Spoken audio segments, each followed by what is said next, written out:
Romo, terima kasih atas Johannes Anton Wijaya. Mohon dijelaskan sedikit mengenai kanonisasi Alkitab, baik sejarah yang melatar belakangi dan perkembangannya sampai sekarang.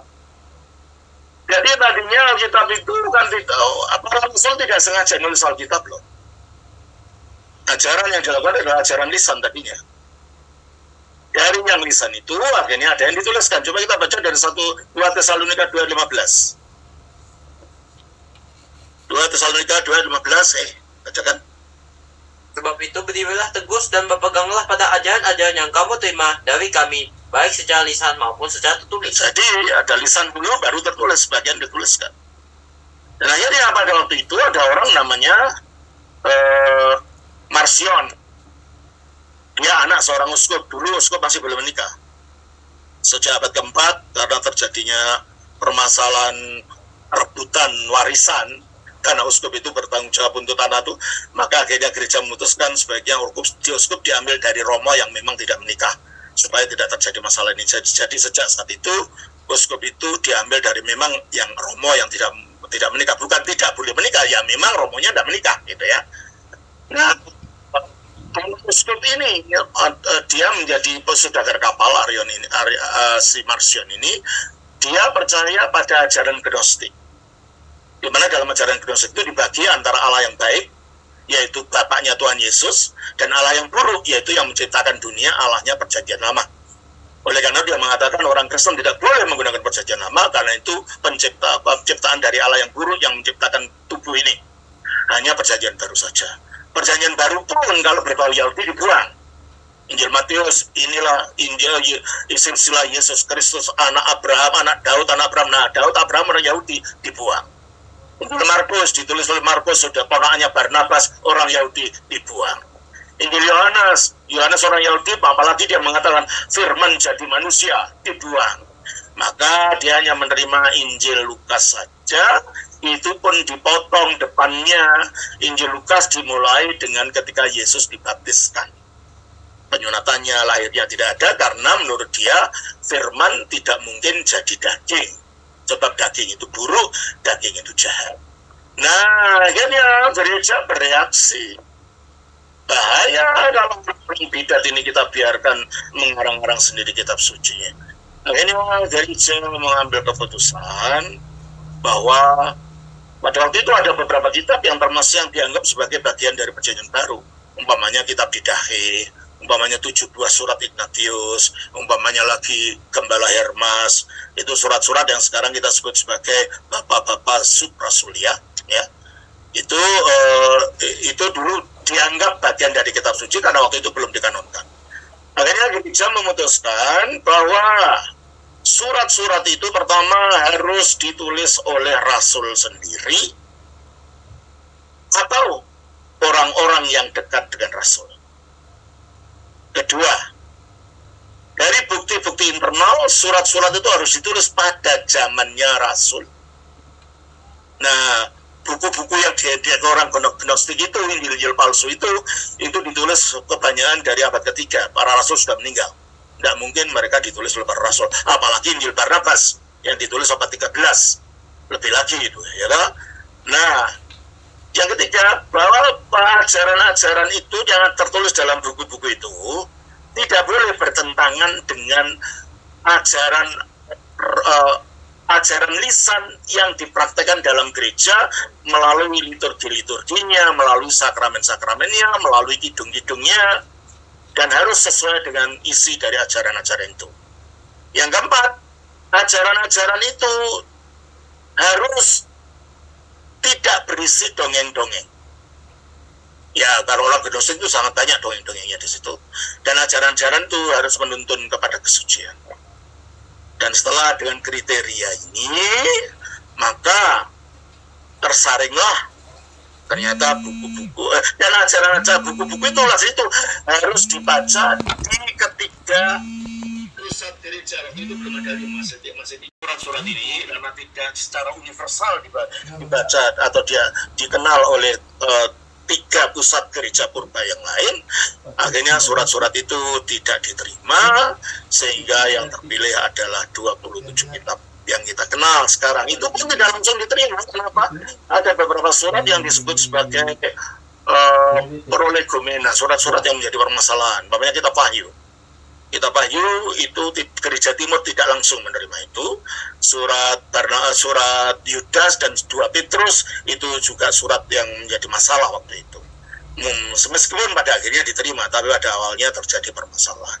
Disitulah akhirnya gereja perjanjian baru terbentuk dari situasi sejarah yang ada di situ. Jadi gereja tidak ngumpul-ngumpul untuk ngarang ini buang itu, bukan. Ini ada situasi yang menjadi arahan dan acuan mengapa gereja melakukan itu.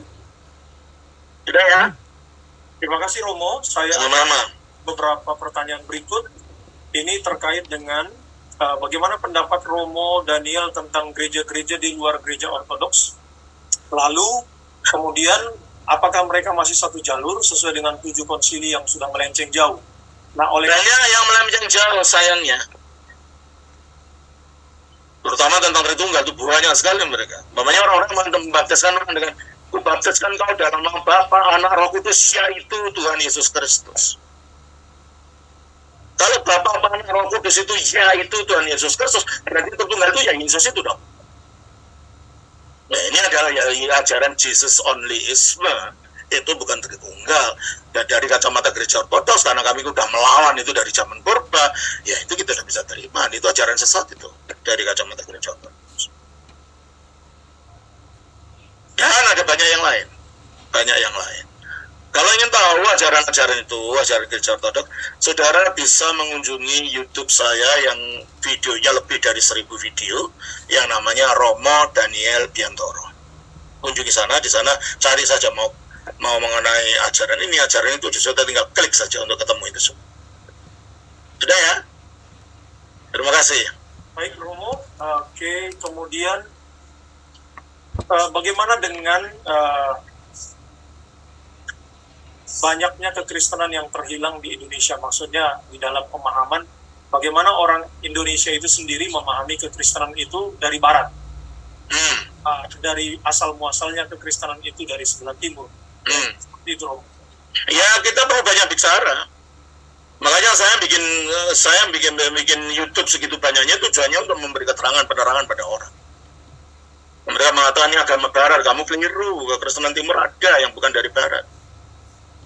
Ini agama penjajah, kamu keliru, kekristenan timur tidak datang dengan penjajahan dan tidak ada pernah terjadi penjajahan sebagai sarana penyebaran kekristenan. Malah dunia timur itu masih dalam penjajahan, yang menuduh tadi. Turki, Lebanon, semua itu kan daerah-daerah gereja timur tadi. Sampai sekarang masih dalam penjajahan. Jelas ya? Baik, Romo, ini ada sedikit pertanyaan yang berkaitan dengan apakah ada sanksi bagi penyesat, contohnya Arius. Sanksinya seperti apa pada waktu itu? Kalau dalam gereja ortodoks itu akan dipecat orang kalau dia seorang Romo, dan kalau orang itu orang dan tidak mau bertobat, dia keluarkan dari gereja dalam pengertian tidak diberi perjamuan kudus, tidak akan dilayani. Kenapa? Karena ajaran yang bertentangan dengan ajaran dan para rasul itu dikatakan ajaran terkutuk, Galatia 1 ayat 8 dan 9. Saudara baca sendiri di sana. Sudah ya?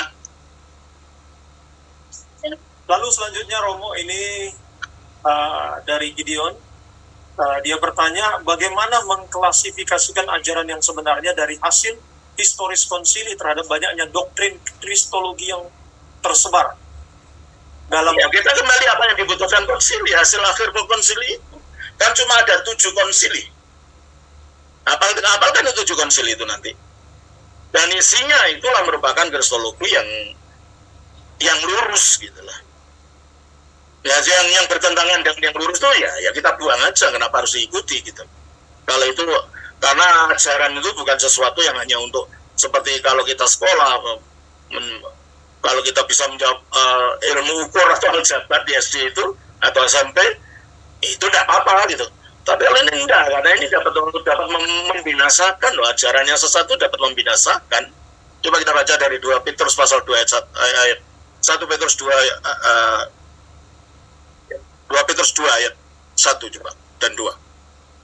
Sebagaimana nabi-nabi palsu dahulu tampil di tengah-tengah umat Allah Demikian pula di antara kamu akan ada guru-guru palsu. Mereka akan memasukkan pengajaran-pengajaran sesat. Pengajaran sesat yang membinasakan. Ternyata ini bukan masalah filsafat ya. Kalau filsafat tidak ada sanksinya. Ini masalah keselamatan. Jadi jangan merasa bangga Allah seolah-olah mendapat ilham baru. Tidak ada ilham baru yang tidak pernah dibahas oleh para bapak gereja. Mulailah mengenal bapak gereja, mulai dari awal ya. Karena bapak gereja itu adalah pahlawan rohani kita, bapak-bapak kita secara iman. Nah, banyak orang tidak tahu bapak gereja itu siapa. Asal pemimpin gereja disebut bapak gereja, enggak. Bapak gereja itu orang yang mengajarkan ajarannya para rasul di dalam gereja yang didirikan para rasul. Bukan asal orang bisa ngomong gitu ya. Oke, terima kasih. Lalu dari seorang bernama Pratu, izin bertanya yang mulia Episkop Daniel, apakah konsili ekumenis masih bisa dilaksanakan di zaman modern yang multidenominasi ini? Ya, denominasi itu bukan bagian dari gereja yang satu. Kecuali kalau semuanya mau kembali kepada gereja yang satu yang tadinya ada itu, baru bisa diadakan konsili ekumenis. Ya, saya kira langkah yang saudara-saudara lakukan saat ini sudah langkah lebih baik sudah. Jadi paling tidak menyamakan persepsi dulu tentang Kristus itu siapa. Baru nanti yang lain tentang gereja itu apa. Dan yang lain. Jadi ini baru Kristus dulu. Saya kira ini sudah langkah yang positif yang saya dukung untuk dilanjutkan langkah-langkah selanjutnya dari poin-poin ajaran. Tapi ada namanya WCC, tapi bukan untuk mencari kesatuan gereja, hanya kerukunan, karena yang tidak dibicarakan bukan doktrin, dan doktrin pun terserah masing-masing. Oleh karena itu kami tidak mau ikut dalam WCC, karena itu merupakan sinkretisme.